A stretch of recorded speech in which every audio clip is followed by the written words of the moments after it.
apakah partai Gelora atau partai lain yang akan leading di Republik ini. Nah, ini perlu keyakinan. Apalagi tadi saya bincang-bincang dengan kawan-kawan partai itu, Bogor ini, masya Allah, kan? Itu baru Turun udah was-wasan, belum ke Sukajaya kan itu belum ke perbatasan Sukabumi itu baru Turun udah was-wasan gitu kan. Nah, itu gimana kalau begitu kan gitu kan? Tapi kan narasi ini yang perlu kita bangun. Nah, makanya kita di sini lembaga independen dan berpihak pada kelompok politik manapun, pada paksa kekuatan manapun, kira-kira ingin coba untuk membangun diskursus karena mendirikan partai baru ataupun kelompok baru ataupun aspirasi baru sebuah keniscayaan tidak bisa ditolak negeri ini. Itu kira-kira karena dijamin oleh undang-undang sehingga ya partai baru lagi apa aja ya nggak bisa ya apa gitu. Nah, maka kita sambut partai baru ini dengan penuh optimisme. Nah, itu. Dan ya selalu support manapun gitu. Selama kemudian kita mampu berpolitik secara sehat. Dan ada Pak David ini yang saya pikir secara objektif dari akademisi doktor komunikasi politik ya. Bagaimana cara komunikasi partai ini. Kita akan coba untuk mengulas secara objektif keberadaan partai baru ini. Saya pikir itu yang bisa saya sampaikan. Kurang lebih saya mohon maaf kalau ada yang kurang jamuannya ya, namanya juga NGO ya begini-begini aja. Karena kalau partai politik udah pasti karena udah siap dengan berbagai amunisinya ya akan banyak. Gitu. Kalau kita begini aja lah. Gitu. Dan terima kasih kawan-kawan media, saya berikan applause untuk kawan-kawan media, kawan-kawan aktivis dan selamat berdiskusi. Nanti bisa bergabung dengan isu-isu berikutnya dengan tema-tema yang lain. Itu saja Kang Yudi, ya. Pak Nunu dan kawan-kawan. Terima kasih. Mohon maaf bila bisa dilahap. Assalamualaikum warahmatullahi wabarakatuh. Waalaikumsalam. Terima kasih Pak Yus Fitriadi selaku Direktur DIP Indonesia, luar biasa pemaparannya tadi. Insya Allah ya. Jadi jangan kecil hati mungkin partai-partai baru ya masih ada waktu untuk membangun infrastrukturnya untuk menuju 2024. Jadi bukan juga apa ya, jadi jangan takutlah bahasanya masyarakat juga tidak menilai baik terhadap partai politik baru. Ya siapa tahu aja partai politik baru bisa memenangkan kursi ya, mungkin kalau di nasional mungkin tidak karena tadi ya karena ada penyederhanaan partai ya sampai di angka 5% ya atau bahkan sampai di 7% rencananya. Nah, itu di Kabupaten Lanijaya di 2019 itu Partai Perindo ternyata menjadi ketua DPRD-nya di Kabupaten Lanijaya, Papua ya. Jadi artinya masih ada kesempatan mungkin di daerah-daerah. Makanya ini kita perlu nih, khususnya kita bicara tentang lokal hal ini ya. Kita perlu tahu apa yang ditawarkan oleh partai-partai politik baru, khususnya partai politik yang sudah hadir saat ini, yaitu adalah Partai Gelora dan Partai Umat ya, yang ditawarkan apa gagasannya untuk kemajuan atau untuk pembangunan atau untuk kesegaran politik khususnya di Kabupaten Bogor. Nah, ini kita akan dengarkan paparannya pada dua partai yang hari ini sudah hadir. Mau partai ini dulu ya, Partai Umat dulu yang tadi sudah hadir. Dia memiliki umat, Pak. Kalau dia memiliki umat. Iya, sesuai kehadiran. Silakan. Jadi itu Ibu silakan dipaparkan apa sih yang baru dari Partai Umat ya, apa yang ditawarkan oleh Partai Umat untuk masyarakat Kabupaten Bogor ya, agar masyarakat Kabupaten Bogor mungkin bisa bisa tertarik ya, bahkan bisa menjadi bisa menjadi konstituennya nanti ke depan ya. Jadi juga memilih para calon-calon anggota legislatifnya nanti di 2024 nanti. Nah, makanya untuk itu forum ini akan membedah ya apa yang ditawarkan oleh partai khususnya Partai Umat. Silakan kepada Ibu Penny Ramayudita selaku Wakil Ketua DPD Partai Umat, kami persilakan untuk memaparkan materinya. Silakan. Terima kasih Tuhan ya. Assalamualaikum warahmatullahi wabarakatuh. Waalaikumsalam warahmatullahi wabarakatuh. Sampurasun. Nampes. Ya.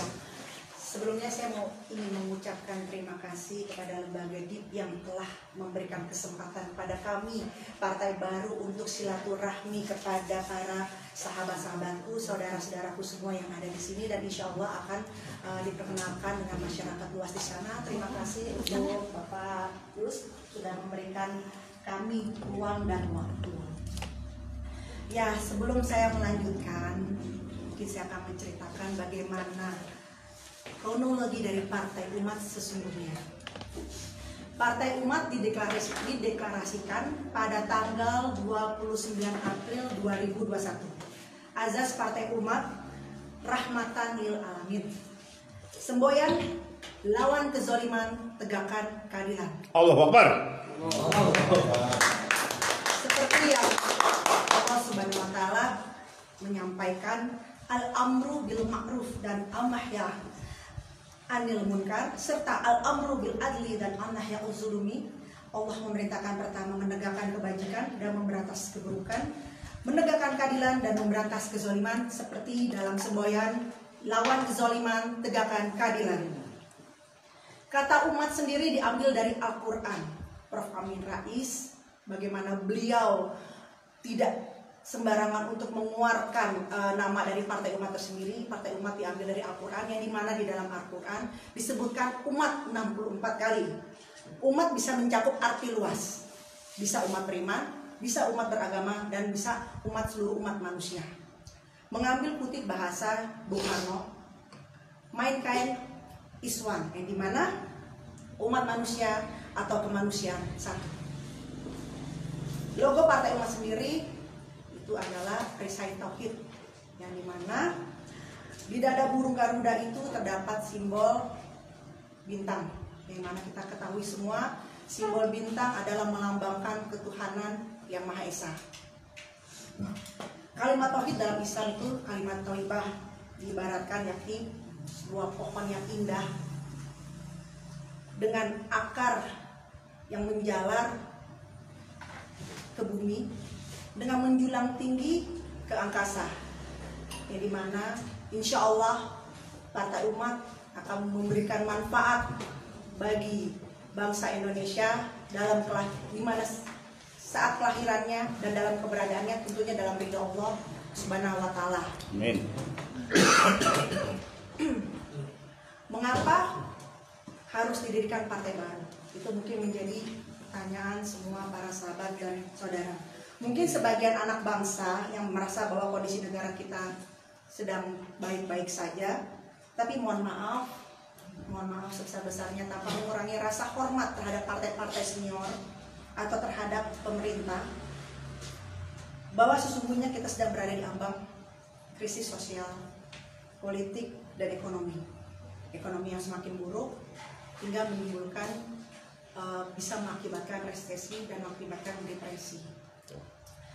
Dalam krisis sosial, mungkin semua kita sudah pernah mendengar kisah Bapak yang mencuri kayu mangrove, dan Ibu Mina serta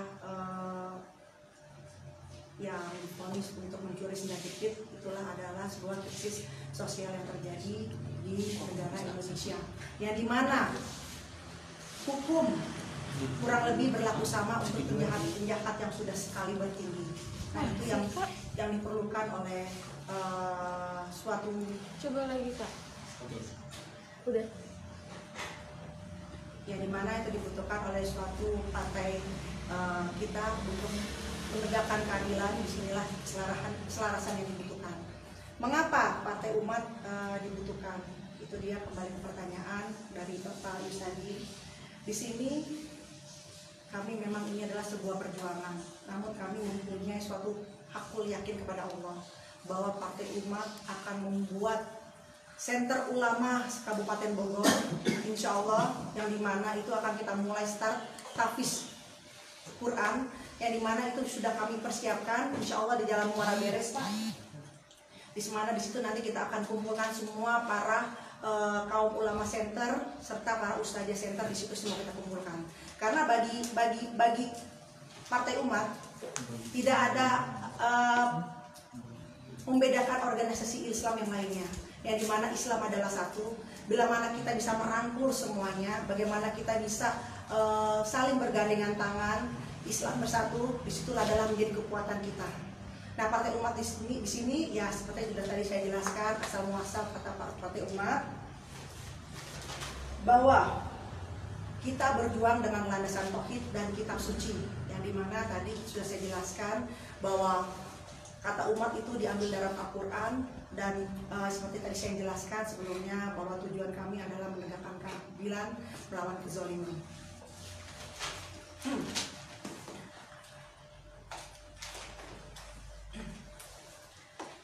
Seperti kita ketahui, ya mungkin memang tidak bisa kita pungkiri dan kita tidak bisa bersembunyi untuk mengatakan tidak. Negara Indonesia sedang mengalami krisis ekonomi dengan ditandai banyak perusahaan yang melakukan pemutusan hubungan kerja atau PHK. Tentunya tingkat pengangguran akan bertambah. Ketika tingkat pengangguran bertambah, maka otomatis angka kemiskinan meningkat. Pemerintah dipastikan akan kesulitan dalam memenuhi kebutuhan belanja negara. Itu yang saya maksud tadi, krisis ekonomi. Nah, kita tidak mau mengarahkan kepada kita memandang pemerintah sekarang buruk, tidak, tapi saya rasa saudara-saudaraku, sahabat-sahabatku sudah dapat melihat sendiri bagaimana tanda-tanda penyebab terjadi krisis ekonomi. Satu, utang negara yang berlebihan sehingga tidak mampu membayar. Dua, laju inflasi yang sangat tinggi. Harga barang dan jasa itu sangat tinggi dalam waktu yang panjang, karena itu akan mengakibatkan nilai mata uang akan turun. Itu yang berbahaya, yang membuat perekonomian di Indonesia semakin buruk. Itu yang terjadi seperti itu. Nah, dengan Partai Umat kami bergandengan tangan. Partai Umat bukan berdiri karena kamuflase ataupun sensasi. Partai Umat ada karena umat membutuhkan. Nah, di sini kita berusaha untuk minimal untuk Kabupaten Bogor, Bapak Yus, kita bergandengan tangan.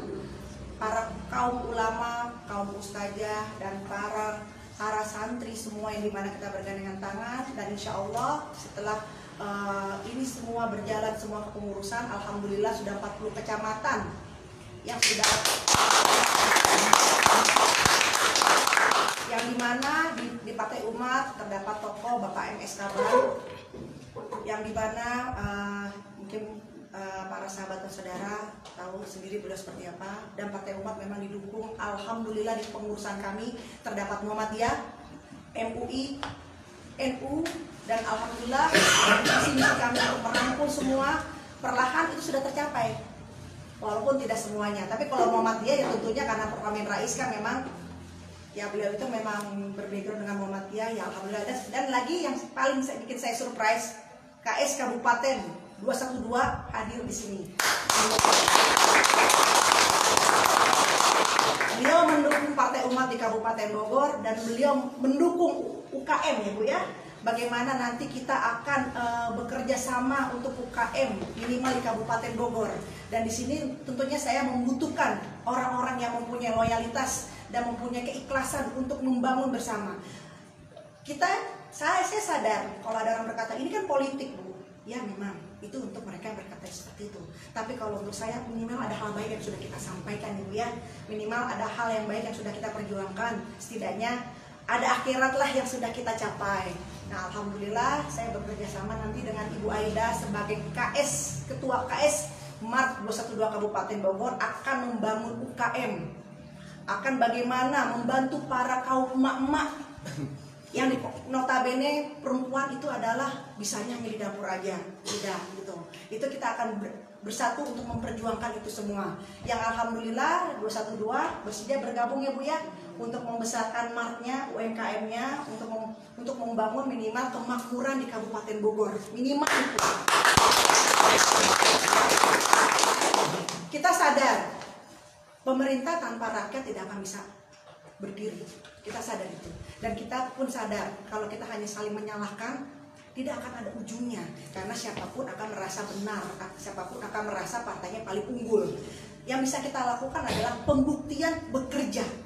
Masyarakat hari ini tidak butuh kata, tapi bagaimana menyiapkan wadah. Seperti saya pernah buat acara untuk kaum milenial Kabupaten Bogor, yang dimana di situ saya menyiapkan sebuah akses, yaitu sekolah pasar modal gratis.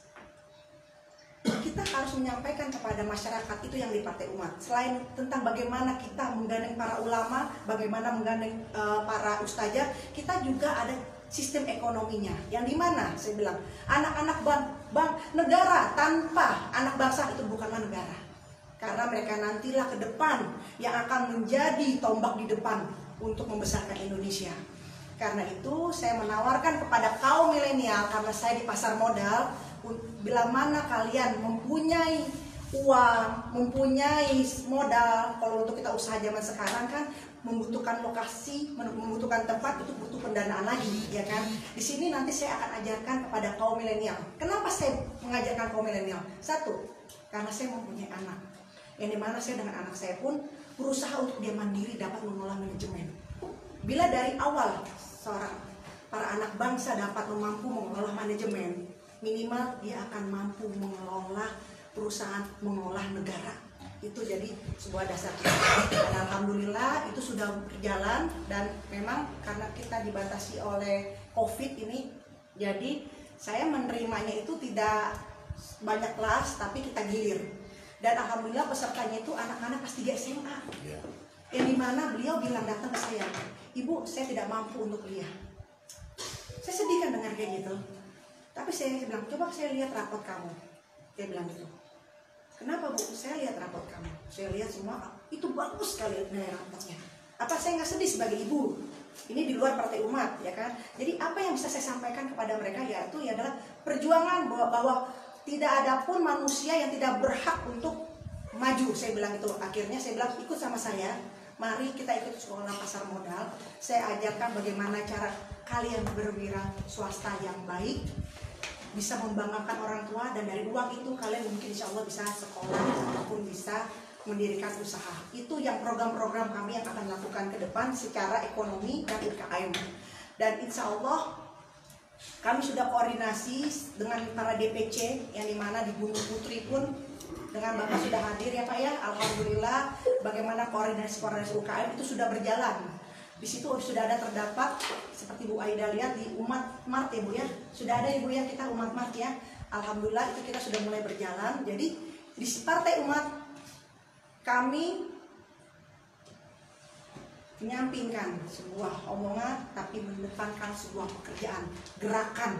Karena kami yakin masyarakat pun sudah mulai jenuh dengan janji. Yang masyarakat butuhkan adalah wadah, tempat, bukan hanya mengadu terus pulang tidak dapat solusi. Di Partai Umat kami pun sadar kami tidak bisa berdiri sendiri tanpa dukungan, tanpa bantuan, tanpa kekompakan dan kesulitan. Jadi kami juga membutuhkan masyarakat, yang dimana yuk kita bangun bersama, karena tentu Partai Umat juga tidak sempurna, apalagi partai baru, tapi kami mempunyai niat dan visi misi. Semoga dengan niat dan visi misi ini dapat diterima oleh saudara-saudaraku, sahabat-sahabatku yang hadir di sini, terutama kaum milenial, yang dimana kita bisa melakukan hal terbaik buat bangsa Indonesia. Minimal kita bisa memberikan saja satu ide, satu kreatif saja diberikan kepada kita, kami yang berdiri di sini. Insya Allah itu akan menjadi sebuah hal besar nantinya. Itu yang menjadi tujuan kami di sini Partai Umat, seperti itu Pak Yus. Nah, untuk dari segi ekonomi itu yang akan kami anjurkan. Dari segi budaya ya tentu saja, untuk budaya ataupun olahraga, alhamdulillah di Partai Umat terdapat para pendiri-pendiri pencaksilat, yang dimana itu akan kita kembalikan lagi ruhnya untuk membesarkan lagi kembali bagaimana olahraga yang dilakukan di Kabupaten Bogor. Ya mungkin karena memang keadaan COVID seperti ini kita agak terbatas, tapi alhamdulillah Partai Umat telah menyiapkan tempatnya, yaitu di Yayasan Al-Muhani. Di sana bisa melakukan semua apapun kegiatan, tapi nanti mungkin kita minimize waktunya. Jadi bukan sekedar omongan, tapi sarana dan tempat alhamdulillah sudah kita siapkan semuanya. Itu untuk kaum milenial. Jadi semua kaum milenial di sini nih, insya Allah harus mempunyai wadah-wadahnya. Saya masih milenial loh. Oh masih tahu. Tinggal bapak mau di mana, seni budaya. Ini kaum kolonial. Tapi saya bilang loh.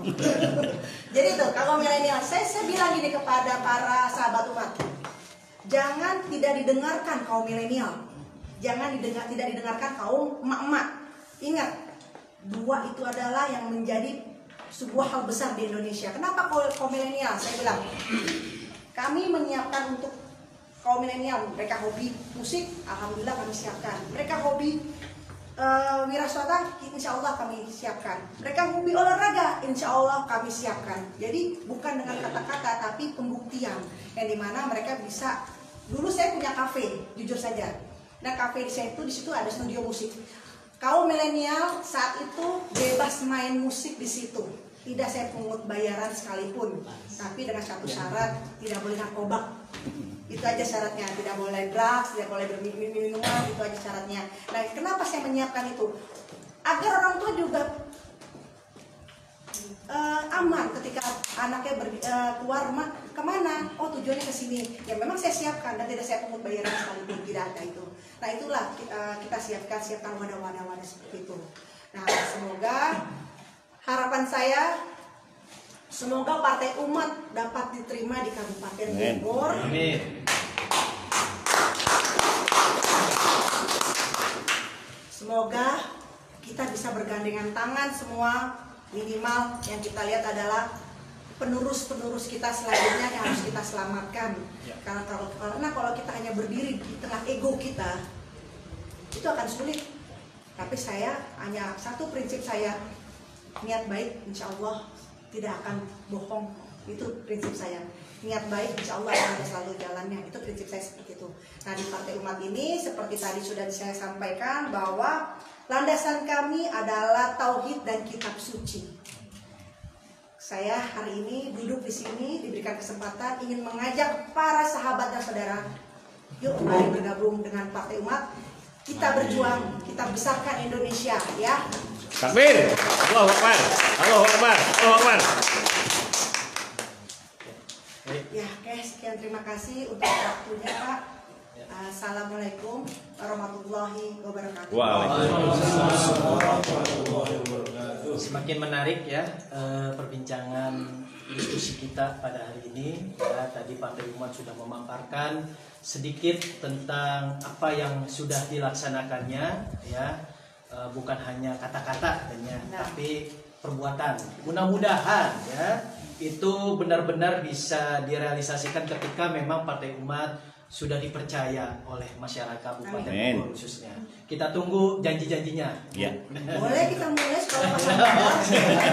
Tinggal dikumpulkan aja berapa peserta sekolah pasar modal. Kebetulan memang basically-nya saya di pasar modal, yang dimana memang saya kan ya bila di pasar modal itu kan memang harus dalam mengajar itu harus punya license dari OJK. Ya dimana kami hanya bisa membantu untuk berwirausaha sendiri. Punya uang, tapi Bu susah Bu, saya nggak punya lokasi Bu, tapi pengen uangnya beranak, gimana jadinya? Nah itu insya Allah bisa kita ajarkan di sini. Tinggal dikumpulkan aja nih Pak Yus, boleh bekerja sama dengan Partai Umat, dikumpulkan saja berapa orang untuk sekolah pasar modal. Kalau nggak punya modal, punya uang. Bila Dip nanti mau mengajarkan kerjasama, nanti tokoh-tokoh pasar modal akan kita bawa ke sini. Ya, tokoh-tokoh pasar modal. Terima kasih. Wah, Dip sudah diberikan itu tuh, sudah diberikan fasilitas. Terima kasih Bu. Insya Allah mudah-mudahan bisa direalisasikan ya kita ke depan nih. Ya selanjutnya kita dengarkan paparan juga dari partai baru selanjutnya yaitu Partai Gelora yang sudah hadir saat ini yaitu Pak Wiwit Purwawan LCMSI. Beliau adalah Ketua DPD Partai Gelora Kabupaten Bogor yang ternyata setelah saya telisik, saya cari infonya ternyata rumahnya dekat rumah saya. Gelora. Iya. Bukan belum ya. Belum. Belum. Ya, Sebentar lagi. Sebentar lagi udah ya. Silakan Pak Wiwin untuk memaparkan Partai Gelora. Baik, bismillahirrahmanirrahim. Assalamualaikum warahmatullahi wabarakatuh. Waalaikumsalam. Alhamdulillah, wassalatu wassalamu ala rasulillah. Terima kasih disampaikan kepada DIP ya. Terus terang kepanjangannya masih belum hafal ini, Pak Yus. 5 dari 5 Maret berapa, Pak? Pokoknya kalau ada DIP ada Pak Yus. Ya kan? Nah, jadi disampaikan ini partai baru ini kok bermunculan dan seterusnya gitu ya. Karena memang demokrasi di Indonesia ini banyak yang mengatakan bahwa epicentrum demokrasi itu bukan lagi di Amerika, tetapi Indonesia ini sebagai negara yang bisa disebut negara yang paling demokratis. Dalam satu survei teman-teman parameter ya, parameter politik Indonesia itu menyebutkan ketika mengevaluasi kualitas demokrasi Indonesia ternyata 59% ya 59% kualitas demokrasi kita itu masih baik dan 28,8% mengatakan kurang baik. Bukan tidak baik ya, tidak baik yang mengatakan tidak baik itu hanya 4,9%. Jadi yang kurang baik itu tadi totalnya ada 28%, tetapi yang paling sedikit mengatakan tidak baik itu 49% dan 3,6% sangat tidak baik. Sangat kecil sekali suasana demokrasi kita tidak diakui sebagai suasana politik. Gitu. Jadi suasana politik kita, demokrasi kita bagus. Kenapa? Karena kita menyelenggarakan pemilu dengan aman, menyelenggarakan pilkada aman, ya kan? Masyarakat juga masih bisa bekerja dan seterusnya. Memang situasi secara nasional, secara kebatinan antara apa yang saya rasakan dan mungkin teman-teman semuanya yang ada di sini juga masyarakat secara umum, secara kebatinan, terutama apalagi partai politik baru itu pasti sensitivitasnya lebih kuat, mengatakan bahwa memang kita saat ini krisis. Dan tetapi mengejutkan di tahun 2014 kita membaca satu survei yang dikeluarkan oleh Price Waterhouse di London mengatakan bahwa Indonesia itu masuk Big Five. Ada kenyataan kita krisis, tapi diprediksi pada tahun 2045 sampai 70-an Indonesia itu mengalami bonus demografi yang luar biasa. Sehingga diprediksi oleh PwC tersebut mengatakan bahwa Indonesia akan masuk pada negara 5 besar dunia. Gitu. Tapi nyatanya kita sekarang krisis. Ya. Mulai dari situlah kita berpikir apa kira-kira yang membuat Indonesia itu menjadi 5 besar dunia. Dan kita krisis kan gitu ya. Nah, kita mencoba mempelajari krisis itu sendiri. Ternyata situasi krisis itu tidak hanya Indonesia secara nasional, tetapi ini situasi krisis ini diakibatkan oleh adanya global disorder. Jadi secara global seluruh negara di dunia ini mengalami krisis. Pada tahun 2008 Amerika bangkrut karena banyak perang. Terus kemudian beberapa tentara atau banyak tentara Amerika itu di Afghanistan, Irak, ya, di zaman Obama itu ditarik karena krisis. Dan 2015 negara Yunani itu adalah disebut sebagai negara gagal karena gagal mengatasi krisis dan membuat ekonomi di dalam negeri itu tidak hanya stuck, banyak pengangguran tetapi tidak ada aktivitas ekonomi. Nah, bagaimana dengan Indonesia? Sejak zaman dulu Indonesia merdeka, Indonesia belum pernah, atau Indonesia, situasi yang ada di Indonesia itu selalu dipengaruhi oleh situasi global. Ya. Paling tidak ada 3 timeline yang perlu kita miliki di dalam membaca situasi yang ada di Indonesia. Bagaimana situasi global saat ini, politik global saat ini, kemudian bagaimana situasi politik nasional, dan kalau kita di Kabupaten Bogor, kita tinggal menerima apa yang kita rasakan dari situasi politik global maupun nasional tersebut. Jadi secara kebatinan, seoptimis apapun orang sekarang di Indonesia itu, pada realitasnya menghadapi krisis. Maka ke depan siapapun pemimpinnya adalah kepemimpinan Indonesia di masa krisis. Jadi apalagi Ibu di pasar modal, ya kan, luar biasa bagaimana kebingungan para orang-orang moneter itu mensiasati krisis tersebut. Kebetulan saya juga punya akun gitu Bu ya, saya main dikit-dikit gitu ya. Biasa pengusaha semua. Tapi karena memang kalau kita pengen tahu situasi secara mendalam, ya pasar itu kita harus paham, gitu loh. Situasi itu harus paham kita. Karena kalau nggak paham, kita bagaimana menjadi pemimpin politik kan gitu Bu. Berarti kita udah masuk Bu ya. Oke.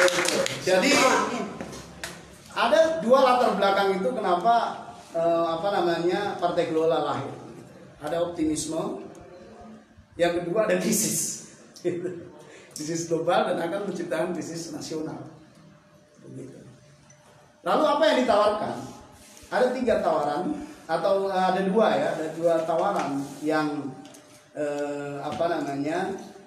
yang diberikan oleh Partai Gelora ya, untuk menuju optimisme Indonesia sebagai 5 besar dunia itu. Yang pertama adalah narasi, karena kita mau 100 tahun, gitu Pak Isyan. 2045 100 tahun kita.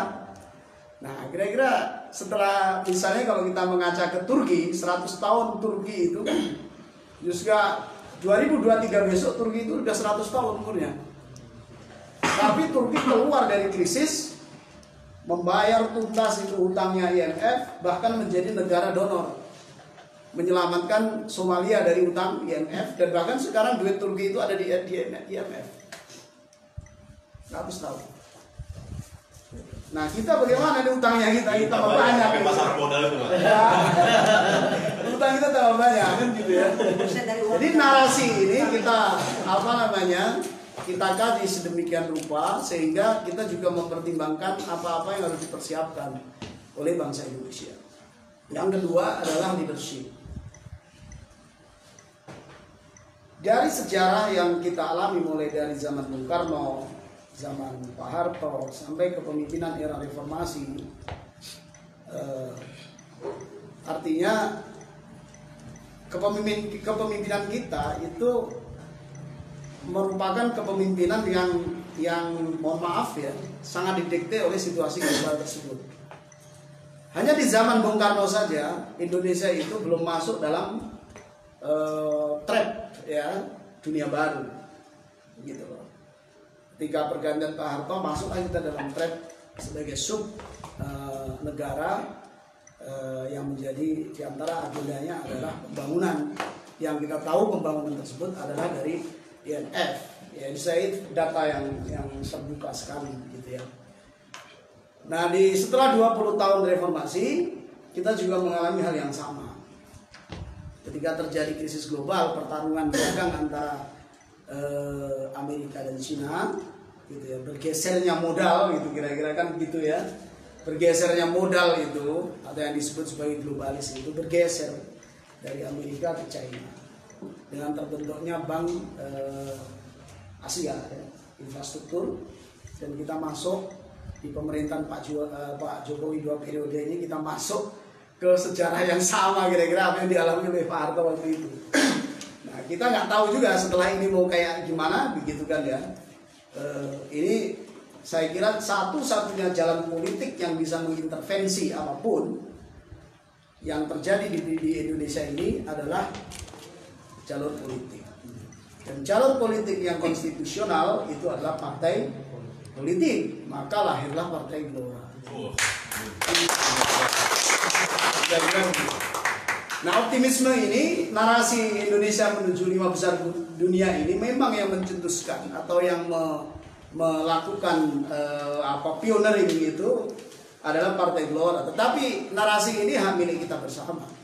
Siapapun kita berhak untuk memajukan negara kita Indonesia menjadi Big Five.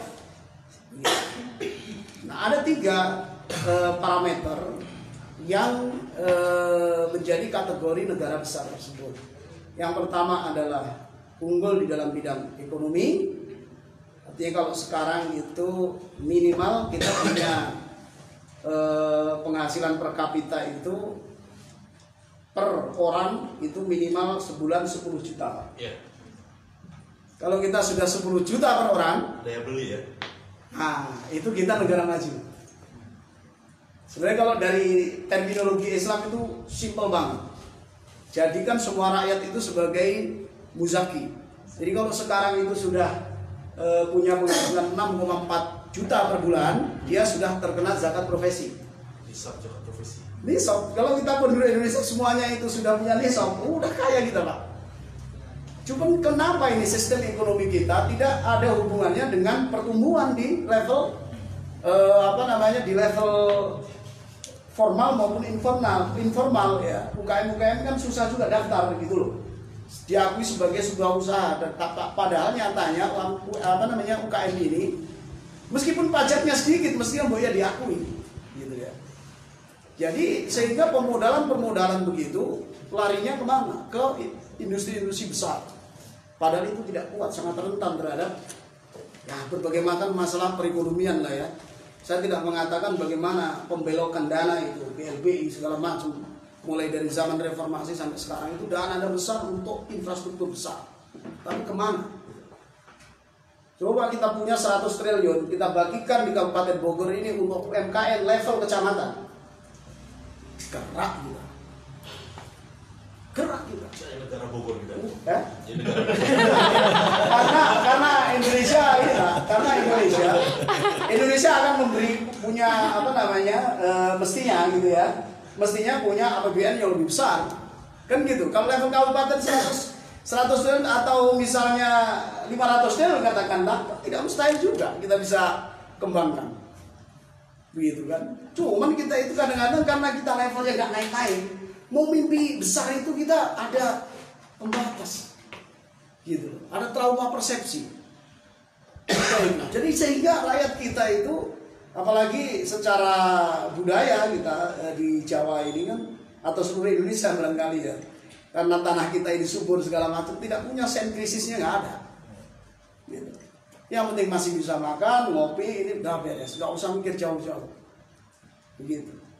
Nah ini mestinya ini kan nggak nyambung gitu loh. Orang menilai kita akan masuk 5 besar dunia, tapi kita cukup dengan prestasi yang biasa-biasa saja. Dengan ngopi aja.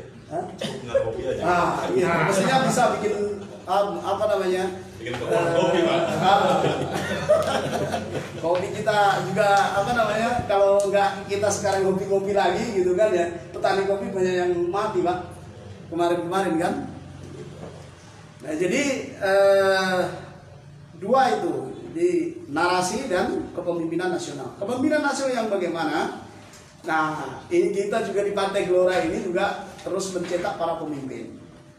Karena apalagi di era disruption ini, kriteria pemimpin apapun itu kalau kita kenali sekarang misalnya, pemimpin yang bagus sekarang kriterianya 1, 2, 3, 4, 5. Sebulan kemudian situasinya berubah.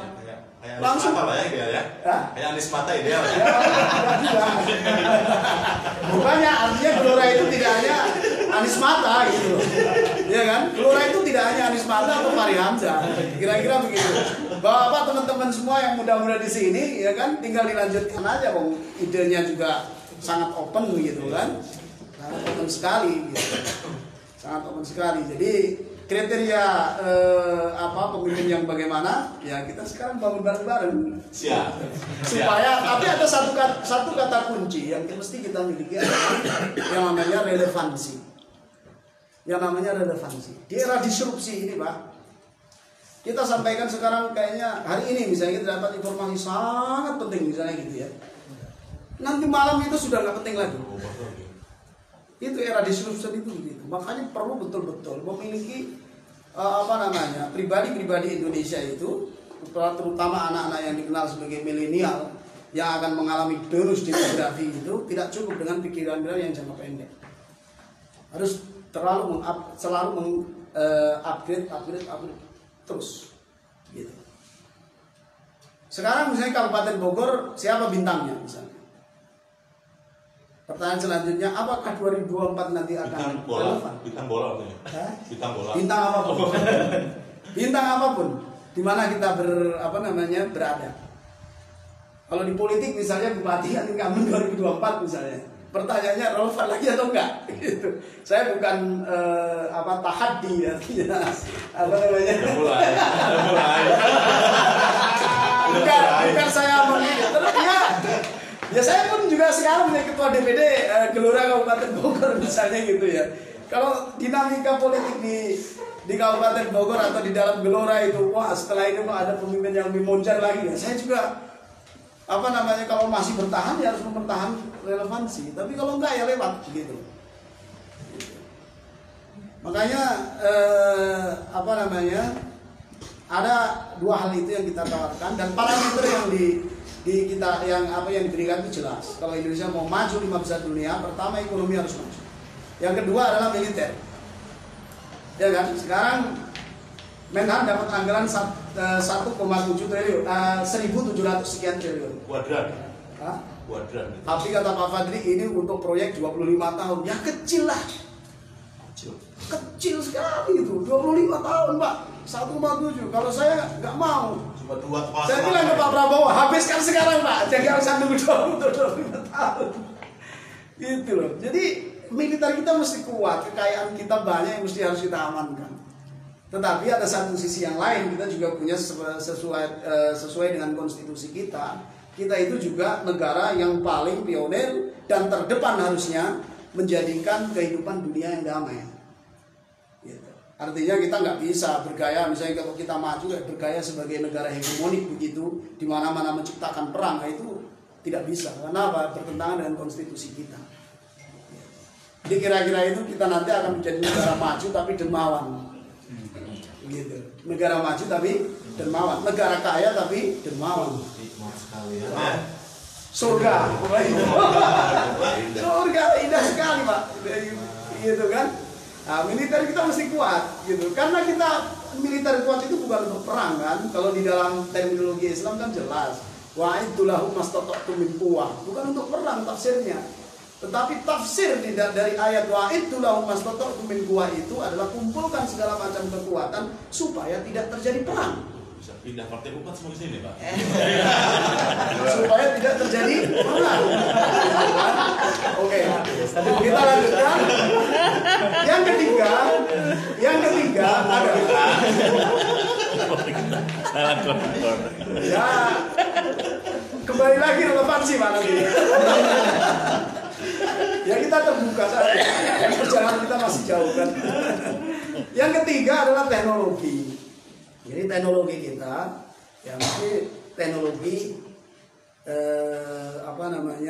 teknologi yang selalu update, terbarukan dan seterusnya. Gitu.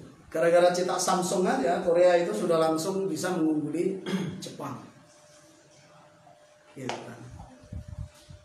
Padahal kalau kita berbasis kekayaan Indonesia sendiri, banyak teknologi yang mesti kita kembangkan. Mulai dari teknologi pertanian, ya kan, sampai teknologi pesawat, kan gitu ya.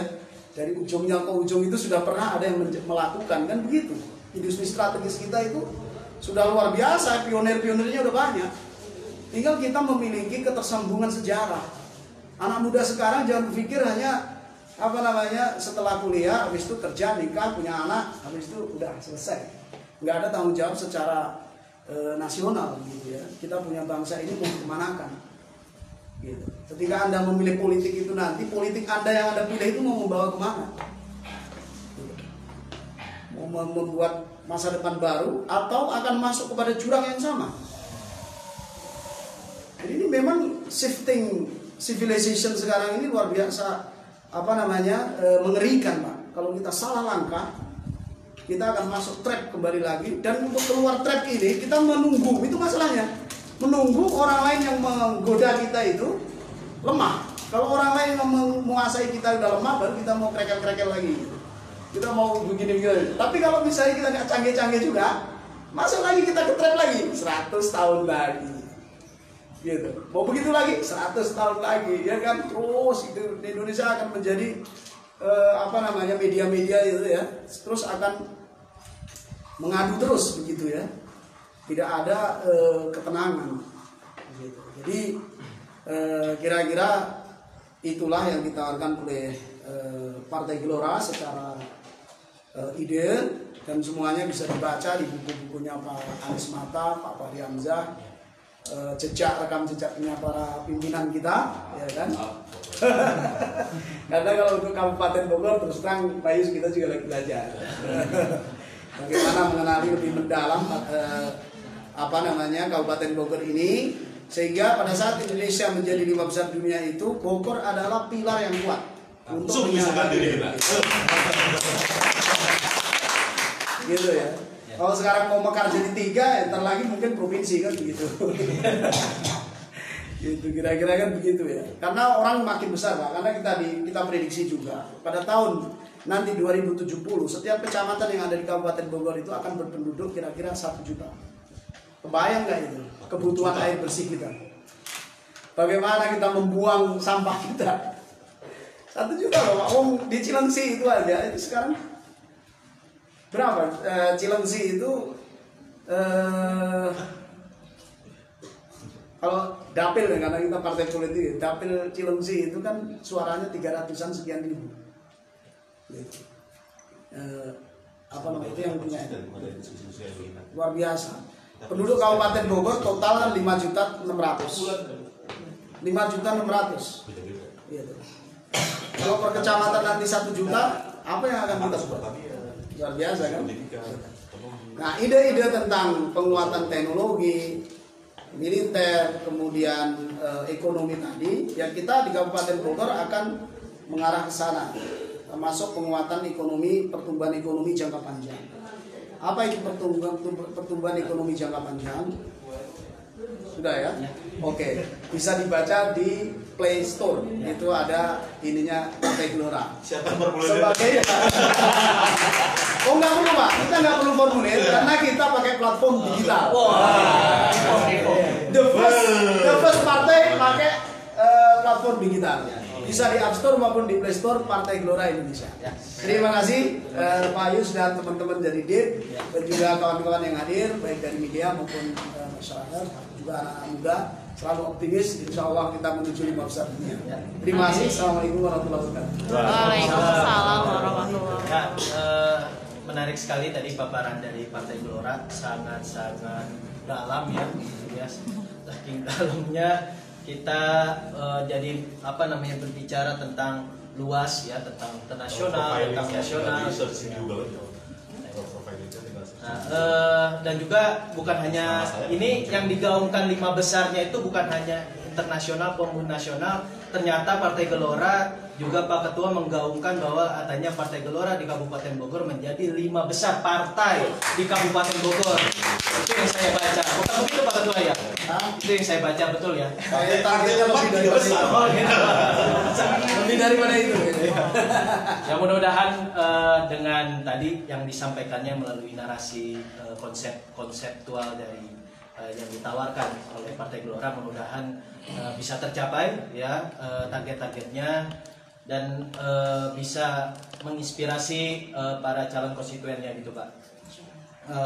Nah untuk pembicara selanjutnya yaitu dari akademisi ya, yaitu Bapak Dr. David ya. kami David Rijal Nugroho MSI ya.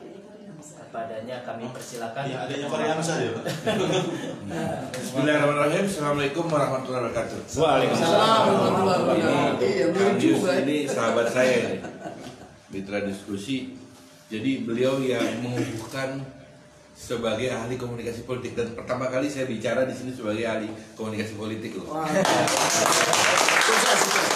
Terima kasih Kang Yus.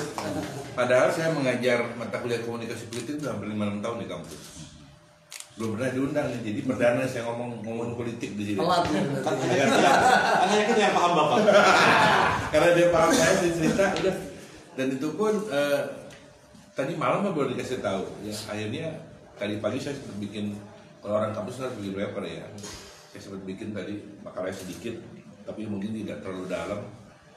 Sebenarnya yang jadi pakar komunikasi politik ya beliau. Saya belajar guru saya. Walaupun saya udah S3, beliau belum baru S2 ya. Tapi sesungguhnya itu udah S4 sebenarnya. Kalau urusan ilmu mah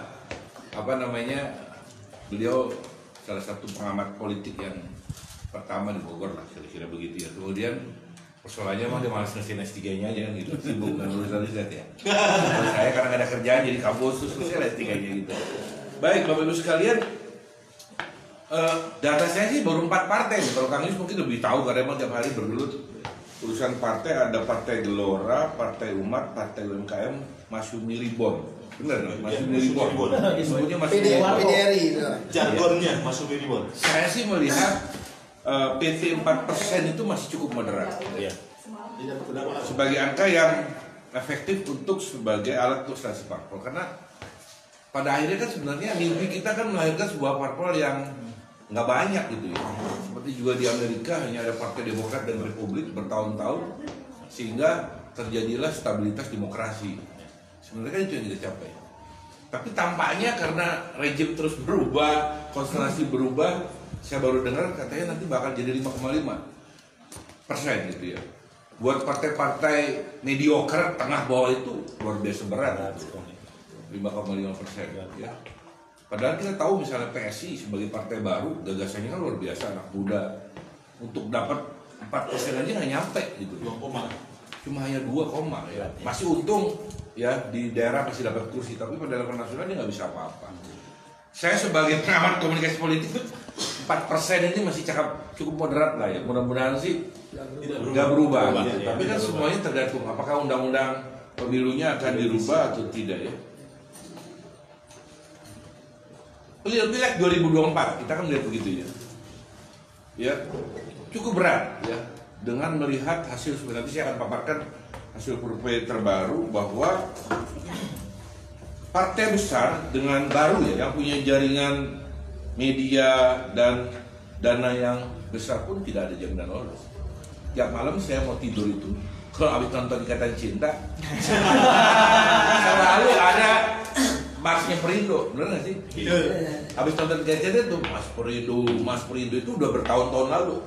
TT-nya tuh nggak sampai 4%. Betul. Ya. Punya jaringan media, duitnya banyak, nggak nyampe 4%. Bagaimana dengan yang lain? Pertanyaannya begitu kan? Ya, kita ngomong realita aja gitu ya, bahwa memang menurut Jayadi Hanan tuh ada 3 faktor yang membuat partai bisa perang di 2024. Pertama adalah punya logistik yang besar, jaringan media yang kuat, yang 3 punya tokoh. Ya, apakah katakanlah Anies Mata itu bisa memberikan insentif elektoral kepada Gelora? Kan itu pertanyaannya. Apakah Amin Rais dengan sejarahnya akan bisa memberikan insentif elektoral di 2024? Itu pertanyaannya. Pasti. Sejarah sudah mengatakan kenapa Demokrat tiba-tiba yang nggak ada apa-apa tiba lain karena ada Dr. SBY. Jangan-jangan kemarin pun Gerindra itu besar karena faktor Prabowo dan juga karena Jokowi dan Mega gitu. Jadi sejarah partai yang saya lihat itu selalu berkorelasi berhubungan dengan tokohnya siapa. Jangan-jangan begitu. Termasuk ada Surya Paloh dan sebagainya. Nah ini pertanyaan saya 2024 bagaimana kondisinya? Kira-kira umat masih akan mengandalkan Amin Rais tidak? Gelora akan memunculkan calon baru nggak yang memiliki bisa menjadi daya ungkit buat menaikkan insentif elektoralnya. Itu pertanyaan. Tapi kalau begini-begini aja saya pesimis. Boleh dong. Kalau Bapak begini aja 4% berat. Ya. Harus ada daya ungkit lain nih. Ya, tadi kan mungkin Bapak punya logistik cukup, jaringan media tiap hari. Tapi kalau nggak punya toko yang bisa memberikan insentif, berat untuk bisa masuk ke 4%. Kalau undang-undang pemilunya tidak dirubah. Ya. Yang ketiga, ceruk pasar kita tuh kan sebenarnya makin menyempit. Kalau kita lihat Thank you ya Pak. dari data survei yang terbaru bahwa masih dikuasai oleh partai-partai besar seperti Golkar, PDI Perjuangan, Gerindra, PKB. Bahkan hasil survei parameter politik yang baru tanggal 23-28 Mei, baru kemarin itu PDIP-nya masih 22%, Gerindra 11%. P3 3,5. Ya, jangan ngomongin ya. Biasa. Ya, udah keluar ya. Jadi akademisi aja Pak. Ya, artinya kita lihat dari data ini, ya berkutat di Golkar, PDI Perjuangan, Gerindra, PKB, dan itu juga disandingkan dengan hasil survei akar rumput juga sama PDIP, Gerindra. Nah, Bapak ada di mana? Gelora dengan Partai Umat. Ya, di atas PKB lah. Ya. Ada di mana posisinya kan begitu kan misalnya ya? Ya ini survei yang terbaru yang saya dapatkan tanggal 5 Juni yang terbaru dari parameter ya. Iya, parameter. Betul kan? Iya. Ya ini kan tiga yang menjadi syarat ya, logistik besar, publikasi besar, dan toko besar. Nah, bagaimana dengan persoalan ideologi? Ya, kita kan bicara tentang sebenarnya kalau kita bicara ideologi ada partai ini bisa ideologi. Kalau kita bicara formalnya mah semua partai kebangsaan lah ngomongnya. Tapi kita bicara basis ideologi kan jelas partai nasionalis, ya kiri gitu kan, kanan agama, tengah-tengah gitu kan. Itu kan jelas nih. Tengah-tengah yang udah jelas Demokrat, nasionalis, religius. Yang nasionalis udah PDI lah, Golkar lah, macam-macam. Yang bau-bau agama kan PKB, PAN, macam-macam. Termasuk Gelora, umat mah pasti tetap ngomong umat. Umat Islamnya berapa dan curugnya berapa gitu. Nah itu kan berarti kan kalau kita lihat Gelora dan umat kan akan ngambil pasar yang ini, pasar umat Islam. Yang 40% itu. Ya, yang udah di situ berantem di situ sudah ada PKS, ya kan? Kemudian ada lagi kita bangun PKB dan macam-macam. Bisa aja di partai baru mendirikan. Nah, menurut gimana? Ada nggak bisa menawarkan sesuatu yang baru gitu di lain segmentasi pemilih yang udah jelas, nasionalis, tengah-tengah atau kanan, kiri, tengah-tengah kan begitu kan? Kalau kita bicara fragmentasinya, ya posisi Anda sebagai partai baru itu di mana? Kalau saya lihat dari omongan Bapak berdua tadi di kanan nih, ya kan? Di kanan tuh udah ada tuh yang udah sesat tuh. Dan rata-rata di kanan tuh kan kecuali PKB ya, semuanya agak-agak mediocre menjelang PT-nya gitu loh. Ya. Udah sesak juga, kemudian mereka juga ketar-ketir besok PT 4 masuk atau enggak gitu loh. Terutama P3 gitu kan, udah ketar-ketir juga ya. Posisi seperti apa? Nah itu pertanyaannya harus dijawab oleh Bapak Ibu sekalian. Sementara hasil pemilihan yang lalu juga banyak sekali partai yang gagal. PSI, Garuda, Berkarya, Perindo, Partai Lama, Hanura juga gagal. Dua partai nasionalis PKPI dan PBB juga gagal. Tapi juga ada partai yang memang baru tapi berhasil, yaitu Gerindra dengan Nasdem. Ya, tadi Pak Ketua sudah ngomong tuh ya. Gerindra 2008 kemarin dapat 12,57%. Nasdem 9,5. Tapi dua ini ceruknya di ceruk nasionalis itu loh Pak. Sementara Bapak ini yang berdua ini kan di ceruk sebelah kanan gitu. Nah itu gimana nih ceritanya? Apakah yang merubah platformnya untuk berantem di situ? Kan kita nggak tahu ya. Ya kan sebenarnya kalau kita bicara Gerindra Nasdem ini pecahan dari mana sih Pak sejarahnya? Kalau Kang Yus bilang ini kan sebenarnya irisan dari Golkar, benar nggak sih? Jadi sebenarnya kalau kita bilang kalau digabung nih Gerindra, Nasdem sama Golkar yang menang sama Golkar Pak. Jadi kalau kita bicara irisan Gerindra, pecahnya dari Golkar. Nasdem sudah pecahnya dari Golkar juga. Ya, Hanura juga, tapi yang sekarang yang kelihatannya stabil gitu kan. Posisi apa namanya angka hasil pemilihnya stabil itu. Oleh karena itu maka tidak apa harus dilakukan oleh partai baru adalah memiliki strategi diferensiasi. strategi yang berbeda. Kalau masih begitu aja agak susah nih Pak. Saya termasuk agak pesimis juga dengan kehadiran partai-partai baru ini. Ya. Ibarat kalau mengutip katanya Pak Komarudin Hidayat, rektor itu tunjukkan permainan yang indah, cerdas, penuh etika sehingga menarik, ditonton dan jangan menyebalkan. Nah, itu. Saya akan mengutip doang nih. Boleh dong. Jangan menyebalkan gue nambah. Enggak, boleh dicek dulu. Apa yang bisa dipaparkan